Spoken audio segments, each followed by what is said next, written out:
Bien, bonjour à toutes et à tous. Je vais vous présenter un livre très original qui se place dans le cadre de l'intelligence sociétale et de mon site culturesociétale.com. Ce livre se présente dans la collection que, en matière de vidéo, j'intitule L'essentiel du livre. Toutes les citations sont de l'auteur de ce livre, sauf mention contraire, et elles n'engagent que leur auteur. Ce livre étant déjà ancien, mais il mérite d'être considéré, je vous le présente. Il s'agit d'un ouvrage de Jules Romain, Examen de conscience des Français, qui date de 1954. Et voici le portrait de Jules Romain et son timbre. Il était membre de l'Académie française et à son époque, au lendemain de la guerre de 39-45, il a été un peu choqué du comportement des Français qui se reposaient, qui ne voulaient pas travailler, qui manquaient de dynamisme, qui se considéraient comme vainqueurs aux côtés des Américains et des Russes. Voilà. Donc, cet ouvrage est absolument remarquable de critique sur la société française, et on peut se demander s'il n'est pas applicable actuellement, étant donné que très peu de choses changent en définitive. Voyez la citation que j'ai mise et qui est de Jules Romain aussi. Le pays est atteint non pas d'un complexe d'infériorité qui ne le menace jamais, au contraire, il n'y a qu'à voir le comportement classique des Français dans des pays étrangers. Et puis on a raison aussi d'être fier de notre histoire, etc. etc. Bon. Mais de là en faire un complexe de supériorité, bon, là c'est le complexe d'infériorité qui ne le menace jamais, c'est le ton humoristique, mais d'un complexe d'avachissement. S'avachir, ne rien faire. Voilà. Eh bien, tout livre mérite d'être examiné, s'il est intéressant d'être lu, et s'il est vraiment intéressant d'être partagé. Voilà. À travers deux vidéos de à peu près une demi-heure chacune, je pense, vous aurez un aperçu concret de ce livre. Vous pouvez aussi par la suite le lire, si jamais bien sûr vous le retenez. Alors, nous commençons. Un pays comme le nôtre, abondant en ressources humaines et naturelles, ne tarderait pas, s'il était soudain bien géré, à être envahi de prospérité, à sentir celle-ci lui ruisseler des pieds à la tête. C'est optimiste, ça. Abondant en ressources. S'il était soudain bien géré. C'est tout l'objet de Jules Romain. Il se place sous le contexte de la 4ème République, et tout ce qu'il annonce finalement correspond au début de la 5ème République, pas tout mais presque. Voilà. Donc, j'ai rassemblé, suivant ma méthode de lecture, toutes les idées du livre dans les questions qui suivent, que nous allons examiner les unes après les autres, et j'ai fait une synthèse ultime de tous les développements du numéro 2 au numéro 10 dans le numéro 1, idées clés. Donc à la rigueur, si vraiment vous ne voulez, vous manquez de temps, eh bien vous pouvez vous contenter de paragraphe 1, idées clés. nous commençons. Le plan des idées clés, le voici de manière concise.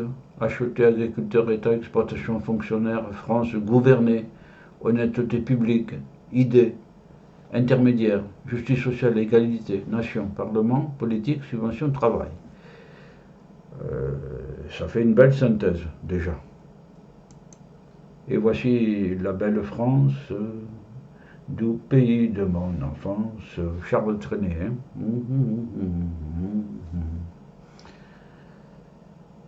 Les pâturages, les verdures, les bois, les forêts, les herbages. Bon. Acheter. Acheter est un métier. Ah. Voilà déjà une affirmation qui détonne. On n'a pas l'impression de ça. Que nos mères pratiquaient avec scrupule. Avec scrupule. Les mères d'avant 1939-45 donc. Je me rappelle de la vigilance de ma mère qui avait dans sa tête une sorte de mercurial à usage domestique, c'est-à-dire un tableau à colonnes qui lui permettait de comparer les prix, le coût, la qualité, etc. Bref, c'était une étude, c'était un métier. Maintenant, la composition des aliments que nous avons est souvent tellement complexe que ce serait encore un métier que de savoir exactement tout ce qu'il y a dedans. Voir tout ce qui a été dit par Jean-Pierre Joffre, je crois, la malbouffe, etc., etc.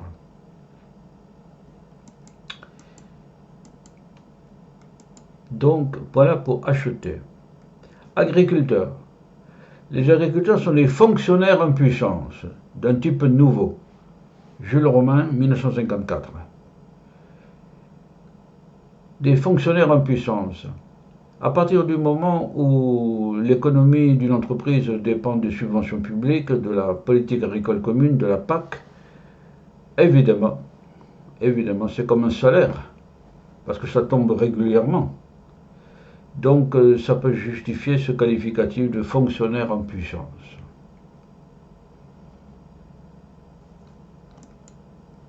État.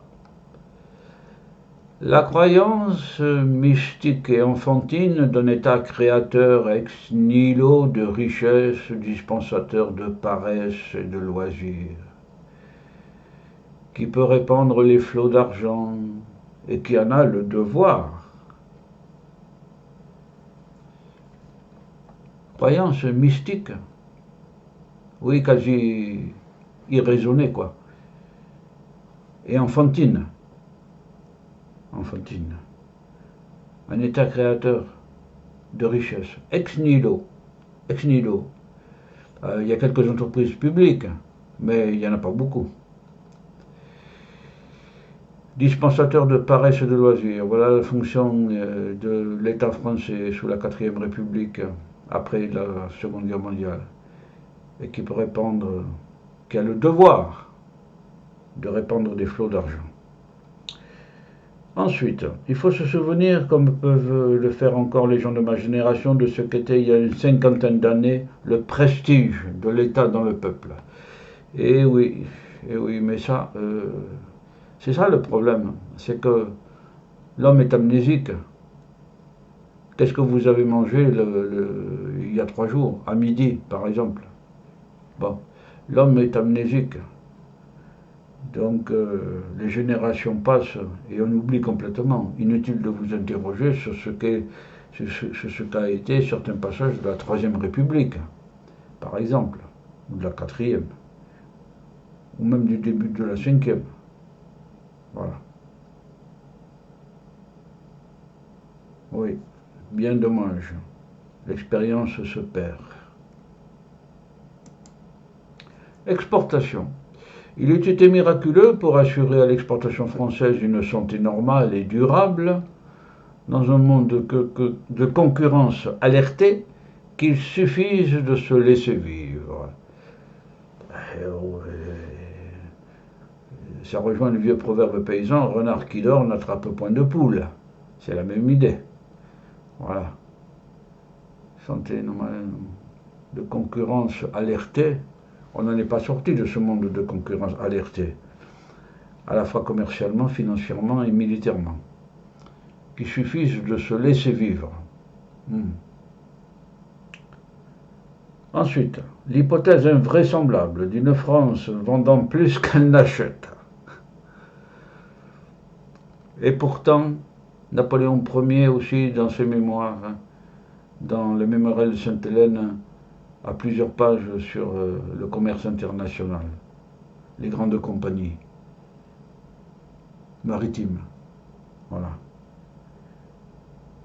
Et c'est les mêmes idées. L'hypothèse invraisemblable, c'est de l'humour d'une France vendant plus qu'elle n'achète, finançant elle-même sa reconstruction, sa défense, son développement elle-même. Ça signifie sans emprunter, sans l'emprunt. Voir l'agence France Trésor, qui lance les emprunts de l'État depuis si longtemps, depuis le dernier budget en équilibre, à peu près après 1971, quoi, à peu près.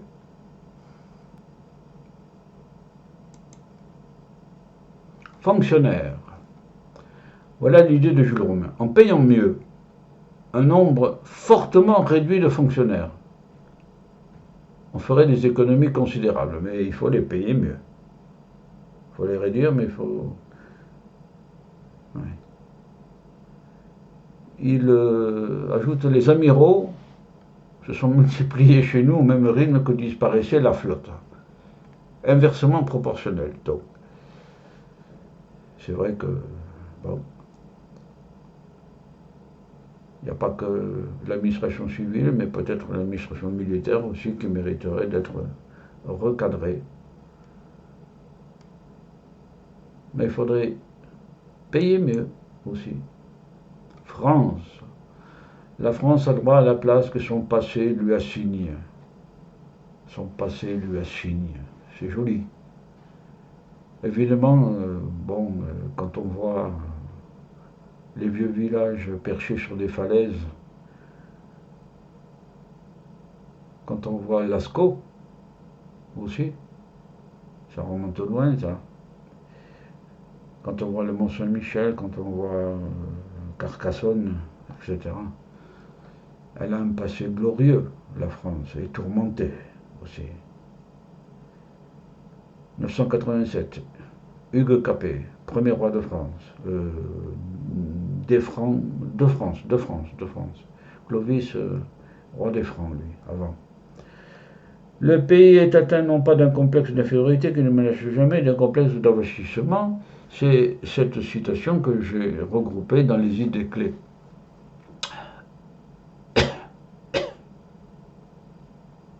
Au tout début de ce montage, précisément. Gouverner, avec la surcharge des lois sociales, la surcharge des lois, les réglementations et autres gentillesses, encore l'humour de Jules Romain, avec les pyramides d'impôts et les termitières de bureaucratie. Oui. C'est des phrases exceptionnelles. La surcharge des lois, inutile de dire que c'est toujours actuel, qu'elles soient sociales ou pas, il y en a beaucoup trop. Comme les décrets, il y en a beaucoup trop. Les réglementations et autres gentillesses, oui, il y en a beaucoup. Les pyramides d'impôts, on a toujours des impôts, certains. Et les termitières de bureaucratie, on a de la bureaucratie, on a pire que ça, on a des lobbies privés, pire que la bureaucratie encore. Notamment auprès de l'Union européenne, notamment. Honnêteté publique. C'est toujours l'État qui a porté le premier coup décisif à l'honnêteté politique par la dévaluation de sa monnaie en reniant ses dettes. C'est l'époque où il n'y avait pas encore l'unification monétaire européenne et où l'euro, en tout cas, n'avait pas été institué. Donc ça permettait de dévaluer, à l'État de dévaluer sa monnaie pour rendre les exportations plus compétitives. Et c'était une manière aussi de renier ses dettes. Pour Jules Romain, c'est une malhonnêteté publique. Ensuite, l'État a montré un gaspillage dont l'administration française de jadis n'offrait pas d'exemple. On renvoie toujours à cette idée que les parents de Jules Romain ont connu un autre État qui était grand et qui donnait l'exemple. À vérifier quand même sur certains comportements de la Troisième République, le Parlement surtout. Scandale de Panama, notamment. Et il y en a bien d'autres, voir l'histoire de la Troisième République. Bon. Idée. Vous savez comme l'on est parfois, une idée forte, chargée de réalité, s'empare de vous, devient obsédante. Il vous semble qu'elle tend à tout expliquer. Voilà une idée sur le raisonnement.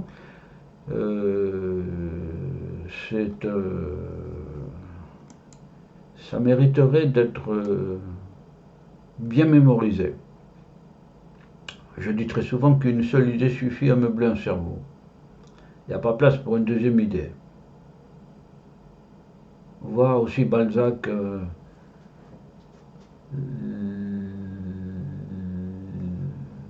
le pays, le médecin de campagne, oui, le médecin de campagne, les phrases de Balzac sur le pouvoir qui n'a qu'une idée en tête.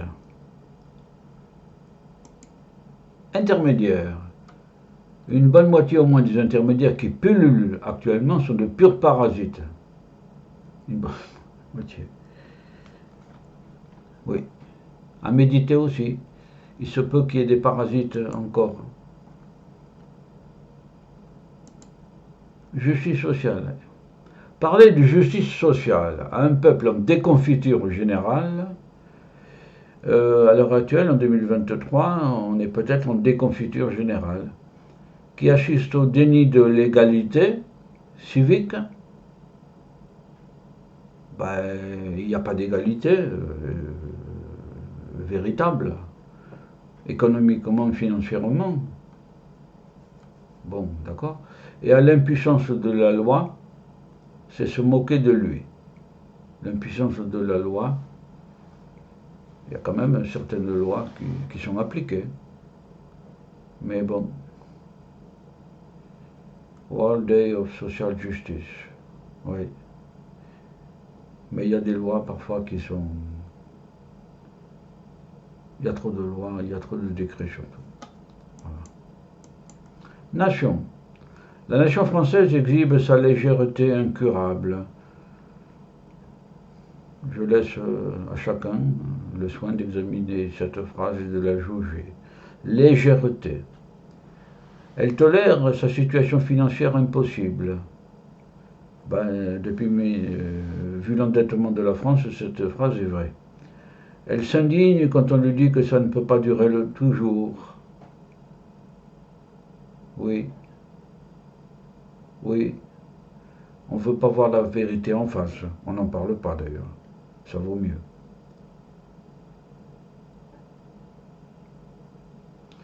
L'Angleterre maintenant est le peuple du monde le plus naturellement doué de sens politique. Il faut voir l'histoire de l'Angleterre, la charte aux barons, dès le départ, et la Révolution anglaise qui n'a fait que décolleter un roi. Notre révolution à nous, elle a guillotiné beaucoup de gens. Mais bon, on est un peuple particulier. L'Allemand possède un instinct infaillible à l'erreur pathétique et à la catastrophe.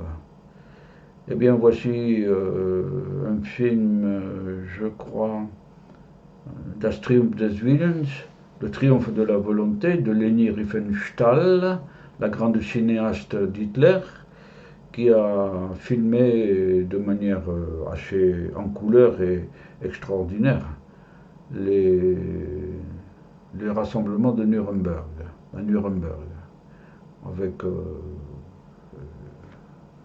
talent, indiscutablement, de cinéaste,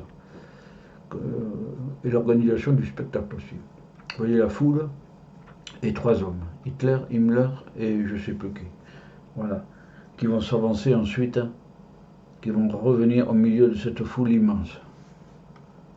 Il ne s'agissait pas de marcher de travers ou de trébucher. Voir le triomphe de la volonté. Ça vaut le coup d'œil ethnologique sur la société allemande de l'époque. Erreur pathétique et catastrophe, oui. Pour la France, avoir fait une dizaine de révolutions en un siècle ne prouve pas qu'on ait le don de l'équilibre. Ça, évidemment, depuis 1789 jusqu'en 1871, on a fait pas mal de révolutions. Et sans oublier mai 68, la révolte, ça aurait pu devenir une révolution aussi. Mais la révolte.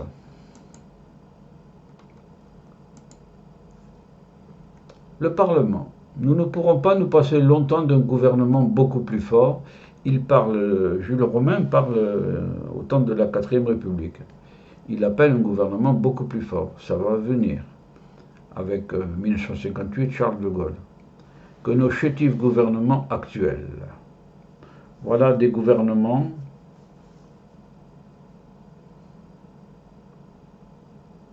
voilà, bon. Ensuite, un audacieux expérimentateur pourrait pratiquer un jour l'ablation du Parlement. L'ablation du Parlement. Et dire ensuite au peuple de France, vous voyez, tout marche très bien, tout marche même mieux. Je vous avais prévenu que Jules Romain avait des idées remarquables. Notez que l'opinion qu'il avance sur le Parlement rejoint celle de Charles de Gaulle en 1958, avec la Constitution du 4 octobre. Il y a de quoi dire, c'est un sujet colossal. Subvention. Ah, ça c'est très beau. Jadis, dans les temps fabuleux, où 2 et 2 faisaient 4, mine d'or signifiait source de richesse.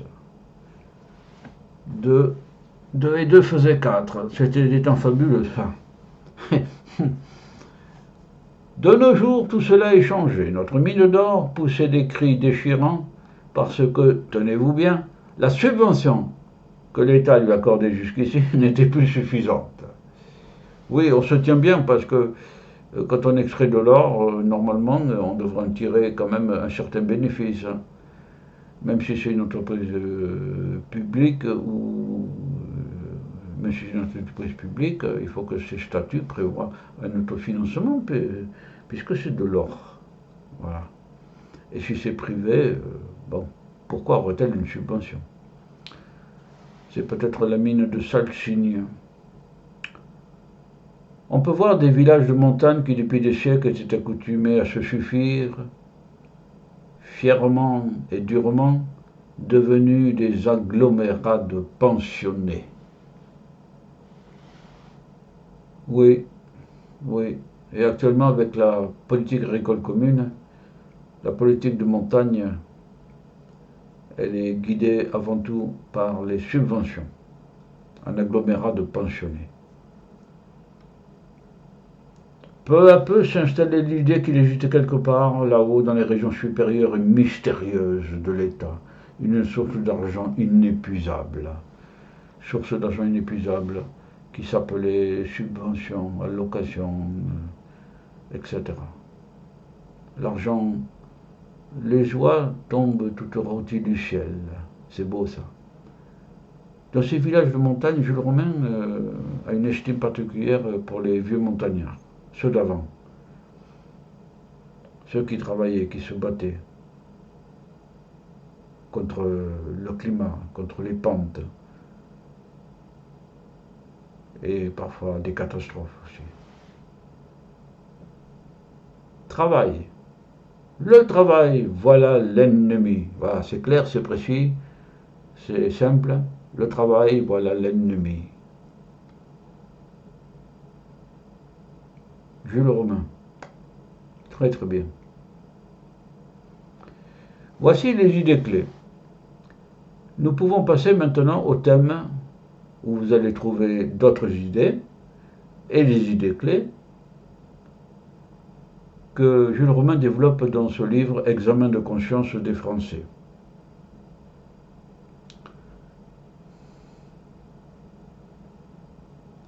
Notre plan est le suivant.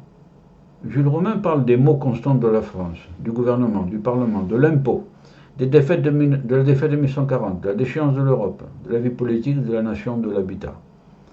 Voilà les thèmes principaux que Jules Romain développe. Maux constants de la France. Jules Romain dit « Nous avons vu quelles étaient les fautes que notre pays avait commises et ces maux chroniques. Le gouvernement n'est pas réactionnaire et se donne pour le mandataire du peuple. Le peuple le récompense bien. Le peuple ne le remet pas en cause, puisqu'il est mandataire du peuple. Il n'y a qu'à voir le désintérêt vis-à-vis des élections. Actuellement. Ça date de 1954. Les maux constants de la France. Gouvernement. Plus de cette instabilité ministérielle, plus de ces gouvernements impuissants et éphémères. Ça, c'est typique de la Troisième et de la Quatrième République. Sous la Cinquième, il y a un peu plus de stabilité quand même. Parlement. Plus de parlement procédant à la distribution de portefeuilles. Ça, c'est la Quatrième République et la Troisième. Le Parlement était cyniquement indifférent au discrédit dont il est entouré. Ça, c'est une phrase générale qui déborde les républiques précédentes.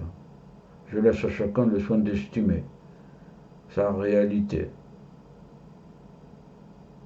dont il est entouré. Impôt. Mettre fin aux abus dans la répartition de l'impôt.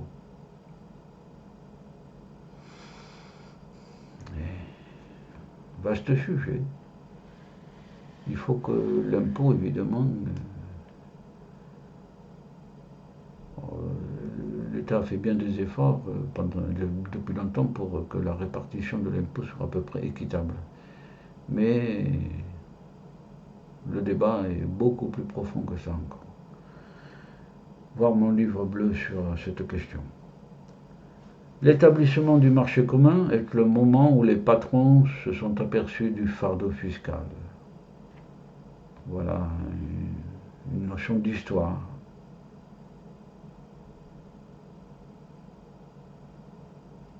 Pourtant, le principal des impôts, la TVA, inventée par Maurice Lauré, ne grève pas les stades de production et de commercialisation, mais sont répercutés sur le consommateur. Donc c'est un état anesthésique, c'est un impôt anesthésique, comme on dit. La honte de 1940 avait de quoi réveiller le peuple le plus endormi. Oui, mais il y a des choses qu'on ne veut pas voir, sans doute. Voilà pourquoi même 14 ans, 15 ans après la honte de 1940, c'est-à-dire l'invasion allemande, les files de réfugiés fuyant dans le nord de la France sur les routes à pied, tirant ou à cheval, tirant une carriole sur laquelle il y avait leur maigre richesse. Voilà, c'est terrible, c'est effrayant. Voilà. Et là, voilà Paris, avec l'armée allemande. Déchéance de l'Europe. De 40 à 45, les Américains ont proclamé la déchéance de l'Europe. D'une part, on était le peuple était implicitement collaborateur, puisqu'il est parfois activement avec la milice. Voilà. Donc, mais quand même, certaines unités, Leclerc, maréchal Leclerc, le général Charles de Gaulle, ont manifesté pendant cette période une autre position de la France. Les Américains, quand même, avaient proclamé la déchéance de l'Europe, qui était complètement envahie par les nazis. Bon. La vie politique. La vie politique de la France est une comédie.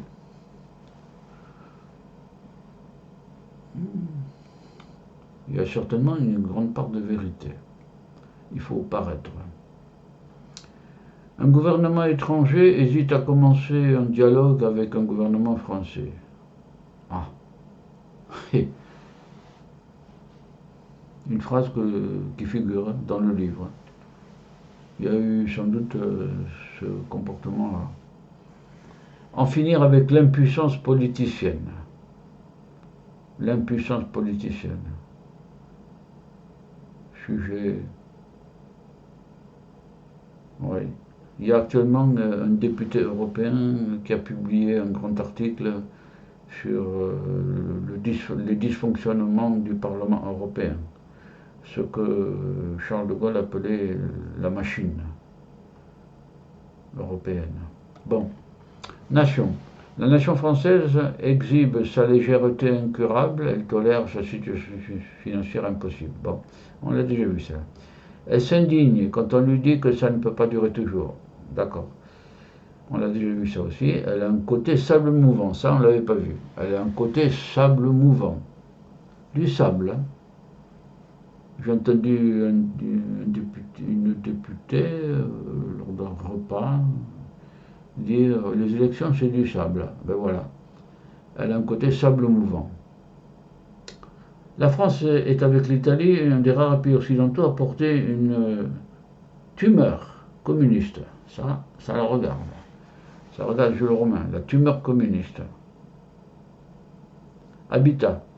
Il y a presque un bistrot toutes les 2 maisons. Presque. C'est fort, là. Hein. Ben, maintenant, ça a singulièrement changé tout ça. Maintenant, on a les restaurants chinois. Il y a presque un bistrot, après avoir eu les restaurants vietnamiens. Il y a presque un bistrot toutes les 2 maisons. Ça fait couler beaucoup de vin. Ensuite, ces petites rues, au milieu desquelles un ruisseau qui est presque une sentine, exhale des liquides puants. Voilà une rue de Paris, ancienne, avec la façon dont elle était élaborée, quoi, construite, en pente, coulant vers le centre. Une rigole, une sentine. Une bonne partie de la France ressemble à un taudis. C'est écrit en 54. Ça. On accepte des conditions de vie dont le passé même, lointain, n'aurait pas voulu. Ça, peut-être. C'est pas sûr quand même. Dans le passé lointain, n'aurait pas voulu. Peut-être. Ensuite, sur le thème bien manger et bien boire tient lieu de tout. Ça va être rapide là. Un intérieur soigné, cela prend beaucoup de temps. On préfère le passer en bavardant, les poings sur les hanches, avec une voisine, dans un couloir insalubre et puant. Ce sont les avantages de la crasse. Oui, discuter, bavarder. L'auteur, alors ça c'est moi qui ai résumé, l'auteur se trouvait dans une ville de province de plus de 50 000 habitants. Il causait avec une grande entreprise de plomberie qui lui disait que dans cette ville, il n'y avait pas plus d'une quarantaine de baignoires chez les particuliers. Sur 50 000 habitants, il n'y avait pas plus d'une quarantaine de baignoires. Et qu'elle servait essentiellement à remiser le charbon et les pommes de terre. Voilà. Après tout, cela rejoint une longue tradition parce que dans les mémoires d'Alphonse Daudet, la doulou, en provençal la douleur, Alphonse Daudet était soigné dans un hospice par des bains de boue. Et à un moment, il y a une religieuse, une grosse religieuse qui a été amenée par deux personnels de l'établissement. Et quand elle a vu les bassins, elle s'est écriée: Quoi? Vous prétendez me faire prendre un bain? Moi qui n'en ai jamais pris de ma vie. C'est vrai que pendant tout le 19e siècle, la médecine enseignait que l'eau était acide et qu'elle attaquait la peau. Donc elle décommandait de se laver. Voilà. D'où la citation d'Alphonse Daudet dans La Doulou. C'est pittoresque ça aussi. La civilisation des loisirs. Un fantôme à exorciser. Au lendemain de la libération, il aurait pu se produire quelque chose de magnifique et de naturel. Il fallait rebâtir les maisons, mais aussi les ponts, les routes, les gares, un travail colossal. Oui. Eh bien, dans le mémorial de Sainte-Hélène, Napoléon Ier dresse la liste en plusieurs pages de tout ce qu'il a restauré en France, à commencer par les routes et les ponts. Dans toute la France, il fallait refaire les routes. Il n'y avait pas de gare à cette époque, mais il y a au moins 3 pages dans les éditions de la Pléiade. Il y a au moins 3 pages sur tout ce qu'il a fait. Voilà. La reconstruction de toutes les églises de France aussi. C'est Napoléon Ier aussi. Bon. Après les privations du temps de guerre, rien ne nous obligeait à crever de goinfrerie. L'expression est jolie. Crever de goinfrerie. J'ai mis la photo d'un livre sur la civilisation du loisir. Du loisir, son générique. Bon. On dit d'habitude des loisirs. À crever de goinfrerie. Le peuple français a estimé qu'au lendemain de la guerre, ce qui s'imposait, c'était une période de détente, de demi-vacances, prélude à une ère vouée au loisir. Eh oui, fini la guerre, fini les privations. On pouvait remettre des chaussures de cuir, on pouvait reboire du vin rouge, et bien d'autres choses. On pouvait aller au restaurant librement. Il n'y avait pas de quartier réservé aux Allemands. Des demi-vacances prélude à une ère vouée au loisir. On instituait le double repos hebdomadaire au lendemain de la guerre, double repos hebdomadaire. Hein, et ça remonte le samedi-dimanche donc. Et pourtant, c'était pas obligatoire ça, sûrement. À l'époque du Front populaire, dont l'auteur a été l'un des supporters, Jules Romain était supporter du Front populaire, on ne parlait que de loisirs, et une administration spéciale a été créée pour cela. L'administration des loisirs. Le travail, voilà l'ennemi. Le travail, voilà l'ennemi. L'exposition de 1937 ne pouvait pas être un désastre comme Pearl Harbor, oui, évidemment. Mais elle nous a fait beaucoup de mal, Jules Romain. Hitler et Mussolini se sont dit: ce pays est pourri. Au premier coup de bélier bien appliqué, il s'effondrera. Voilà sans doute en Allemagne, Hitler et puis les nazis, quoi. Voilà en visite avec le Duce, Mussolini. Ils sont joviaux l'un et l'autre, ils rient aux éclats l'un et l'autre. Et voici à l'exposition universelle de 1937 le monument de l'Allemagne colossal avec le grand aigle germanique au sommet. Détail, le stand français n'avait pas été fait parce que les personnels étaient en négociation pour les congés, pour les pauses, etc.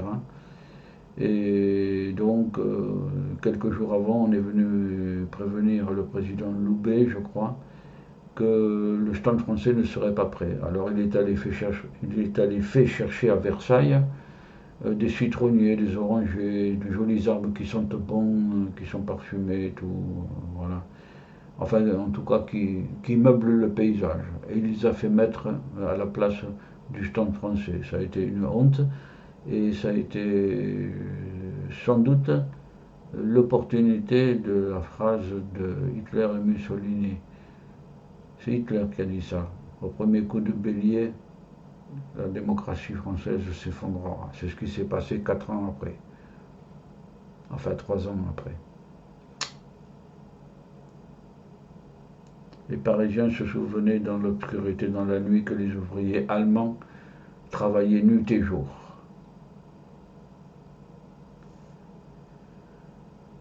Nous passons à la correction des défauts que nous verrons avec la vidéo numéro 2. On se corrige des défauts qu'on se reconnaît. Et je rappelle que tout ceci est dans le cadre de l'intelligence sociétale et du site culturesociétale.com. J'ai dépassé les 30 minutes, je suis à 40 minutes, car il y avait beaucoup de matière. Nous passerons tout à l'heure à la vidéo numéro 2. Je vous dis à tout à l'heure. Et vous avez vu que la pensée de Jules Romain est vraiment de type révolutionnaire dans la grande tradition française. Hein. Voilà, aussi. La liberté de penser, quoi. Voilà. Garantie par la Constitution. Voilà. Je dis au revoir à tout le monde et à tout à l'heure. Au revoir.